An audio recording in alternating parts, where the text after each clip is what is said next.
Makanya orang Israel sampai sekarang begitu itu ya memang ada sanatnya, nggak mau kalah. Karena usulnya Nabi Musa memang nggak boleh kalah.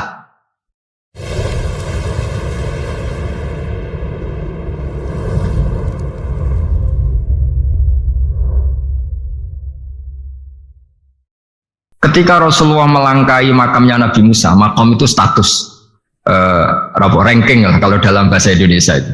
Kalau bahasa Indonesia itu ribet, makam itu kuburan. Makanya orang Indonesia sering tanya saya, Gus, makamnya Nabi Ibrahim kok batu? Makam yang dekat Ka'bah itu bukan makam dengan makna kuburan, itu tempat yang dipakai Nabi Ibrahim membangun apa? Ka'bah. Cara Jawa pancatan itu.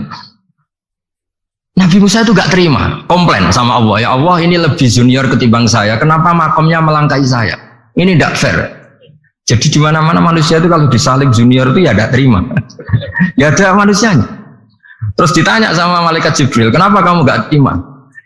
Ini orang Israel, kadang ngira saya ini nabi paling top. Ini kalau sampai konangan saya kalah sama Muhammad tuh malu saya kata. Jadi artinya ya ada sisi manusia. Itu ada kitabnya. Terus ya tapi memang Nabi Muhammad lebih top ketimbang kamu. Memang dia Nabi pilihan, Sayyidul Awalin wal Akhirin. Oke, kalau saya kalah dengan dia gak apa-apa. Tapi umatnya jangan ya. Maksudnya umatnya bangsa Israel harus lebih top ketimbang kita. Makanya orang Israel sampai sekarang begitu itu ya memang ada sanatnya, nggak mau kalah. Karena usulnya Nabi Musa memang nggak boleh kalah. Terus kata Allah, ya tidak bisa. Memang yang paling top tetap umatnya Muhammad, bukan umat kamu. Tetap kamu kalah. Sehingga setelah kalah dan menang itu kita terus tidak tahu. Misalnya begini ya, penemu komputer atau penemu mobil sama yang beli mobil itu hebat mana? Kalau bicara keilmuan ya hebat penemunya. Tapi kalau bicara kapitalistik, udah bikinkan mobil yang mewah gini-gini, nanti tanggal ini jadi ya. Hebat mana yang nyuruh sama yang disuruh? Kalau logikanya pakai gitu. Hebat mana yang nyuruh sama yang disuruh? Artinya kamu milih jadi mana? Penemu mobil, hebat kan? Tapi terus sama orang kaya diminta, bikinkan ini, speknya seperti ini, selesai gini. Hebat mana? Nyuruh sama disuruh? Menyuruh. Tapi yang nyuruh tidak bisa bikin mobil, yang disuruh bisa. Pinter mana? Pinter yang disuruh. Tapi pertanyaannya, wong bisa nyuruh ngapain bikin sendiri? Pinter mana?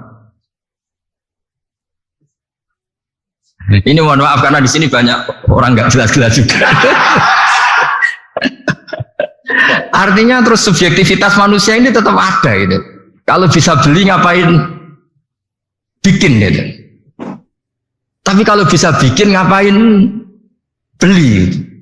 Nah mungkin perdebatan di kementerian atau di yayasan atau di kampung-kampung atau di apa mesti begitu. Dan itu di Mi'raj juga digambarkan bahwa antar nabi ini ya ada kompetisi, wa fi dzalika falyatanafasil mutanafisun. Tapi bedanya nabi dengan kita itu satu. Nabi itu kalau keliru dengan tanda petik, nabi itu kalau keliru itu jadi berkah. Itu bedanya kita. Kalau kita keliru kan keliru betul. Kalau nabi itu tidak kelirunya itu jadi berkah. Ini saya punya dua contoh kalau boleh dibahasakan ya, kekeliruan nabi atau dengan tanda kutip kekeliruan nabi. Tapi saya ulang lagi dengan tanda kutip. Nabi Musa itu ketika Nabi Muhammad ditanya, kenapa kamu dipanggil jauh-jauh? Disuruh sholat 50 rakaat. Nabi Ibrahim nggak komplain, karena beliau Nabi yang baik. Semua Nabi nggak komplain, kecuali Nabi Musa. Kata Nabi Musa, jangan Muhammad, kebanyakan itu. Bilang ke Allah supaya didiskon. Ya, Nabi kembali sama Allah, ya sudah tak kurangi 5. Turun lagi, masih berapa? 45. Masih kurang. Itu sampai 9 kali, akhirnya terkurangi berapa? 45 rakaat. Itu Nabi Musa masih bilang, dah minta lagi keringanan. Itu kalau diruti nggak jadi sholat kan? Kalau satu lagi kan masih terus hilang itu kewajiban sholat. Nah, Nabi Musa sebetulnya itu bukan karena kasihan kita, bukan dia nggak empati dengan kita, beliau nggak empati sama kita, tapi gara-gara Muhammad, umatku yang lebih kuat, lebih ganteng aja nggak mampu melakukan sholat 50 rakaat, apalagi umatmu. Dia memang orang Israel kan ganteng-ganteng, kuat-kuat, jadi dia pede. Umatku yang lebih keren, lebih ganteng saja gak kuat, apalagi umatmu. Jadi sebetulnya dia minta keringanan itu karena Corong Jawa ngeprekno kita, menyepelekan kita bahwa makanya saya ingin memberitahu Nabi Musa kalau ada umatnya Rasulullah yang namanya Sayyid Ali Zainal Abidin yang satu hari sholat 1000 rakaat. Jadi nanti kalau ketemu Nabi Musa, ini 50 aja, ini kuatnya malah 1000. Nah akhirnya, tapi barokahnya Nabi Musa yang sentimen ini, sholat gak jadi 50 tapi 5. Itu bedanya Nabi sama kita. Ada contoh yang lebih ekstrim, kelirunya Nabi itu Nabi Yunus.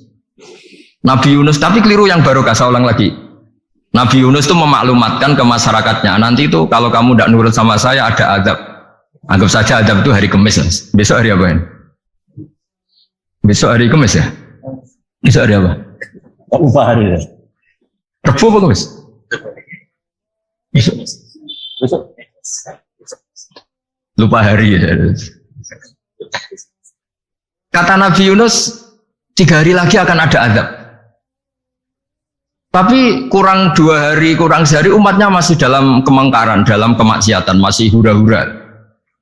Akhirnya Nabi Yunus bilang, sudah ini tinggal sehari itu mau ada azab. Tapi mereka tetap hura-hura.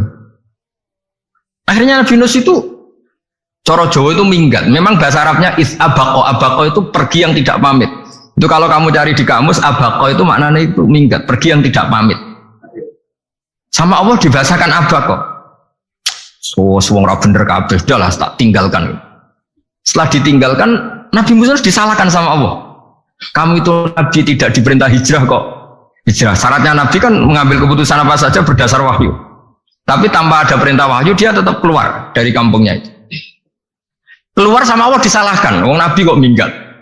Akhirnya ketika dia di kapal, di perahu itu, dulu itu ada mitos, kalau ada perahu mau tenggelam pasti ada yang minggat, diundi. Sampai 3 kali yang keluar dia, akhirnya tahu diri nyemplung. Nyemplung terus ditelan ikan nun. Pokoknya ikan besar lah. Diberi sanksi sama Allah, karena dia Nabi kok melanggar, diberi sanksi ditelan ikan nun. Telan ikan nun karena beliau seorang Nabi, perutnya ikan itu jadi masjid, dia baca tasbih terus. Tapi barokahnya dia minggat tadi asbako. Akhirnya 1 hari itu mau ada azab besar itu orang-orang nginceng rumahnya dia. Diinceng. Kalau betul ada azab, pasti orang ini lari. Masa ada azab dia di sini? Diinceng ternyata gak ada. Wah berarti bener ini ada azab. Buktinya dia gak ada kan. jadi unik. Akhirnya dicinceng gak ada terus dia, wah berarti ada azab betul. Hari itu masyarakatnya tobat semua karena, oh ini ada azab betul. Buktinya Nabi Yunus sudah lari, berarti dia ada ingin kena. Padahal dia lari itu karena mangkel punya umat yang nggak nurut tadi. Wah sudah, setelah sekian hari dia cari-cari kabar. Umatku itu kena azab nggak? Ternyata berita yang masuk dulu udah ada medsos, udah ada WA. Dulu itu nggak ada itu. Dengar kabar kalau umatnya tuh nggak kena azab karena 1 hari sebelum ada azab tobat semua. Terus dia nggak berani pulang. Karena ada hukum sosial di sana, kalau ada orang bohong hukumnya dibunuh. Berarti terus beliau berpikir, saya tidak kebohong, katanya ada azab kok. Masyarakat saya baik-baik saja. Waktunya setiap ketemu kaumnya dia lari karena takut dibunuh. Ternyata kaumnya sudah iman semua, mau ngejar dia dijadikan imam. Akhirnya, oh iya. Jadi itu bedanya Nabi sama ndak. Jadi Nabi itu kalau kelirunya itu barokah. Makanya kita tidak usah ikut keliru, karena keliru kita ini pasti tidak barokah. Itu musibah itu. Jadi dulu ceritanya Anteng juga gitu. Yang namanya istri 2 itu kan cemburu. Pertama Nabi Ibrahim punya istri namanya Sarah. Terus lama-lama karena belum punya anak, terus sama Sarah sendiri yang nyuruh supaya nikahi Hajar. Setelah punya anak cemburu. Kata Sarah, pokoknya saya nggak terima kalau kamu tidak ngelukai Hajar. Mulai dulu lelaki itu sudah pinter ngotak-ngatik. Kalau dilukai pipinya nanti tidak cantik. Apa ya? Yang penting ngelukai tapi tetap cantik. Terus ada Anteng itu. Anteng itu dulu ceritanya itu dilukai tapi tambah cantik. Nabi Ibrahim akhirnya melukai. Seneng Sarah karena sudah dilukai. Ternyata barokahnya dilukai itu jadi Anteng yang mempercantik perempuan. Padahal melukai istri itu kan tidak boleh. Tapi ini Nabi, ada saja cara yang dipilihkan Allah untuk ya tadi keliru saja barokah. Itu bedanya Nabi sama kita. Makanya disebut mimbabi hasanatil abrar sayyatul muqarrabin. Jadi Nabi sama seperti Nabi Adam. Nabi Adam itu dilarang Allah nggak boleh makan khuldi. Akhirnya makan terus harus hidup di dunia terus jadi dunia seperti ini. Tapi itu menjadikan harapan seluruh dunia bahwa Allah itu maha baik. Ketika ada yang diberi sanksi tetap diminta tobat dan dianjurkan tobat. Dan Allah berjanji setiap yang tobat pasti diterima.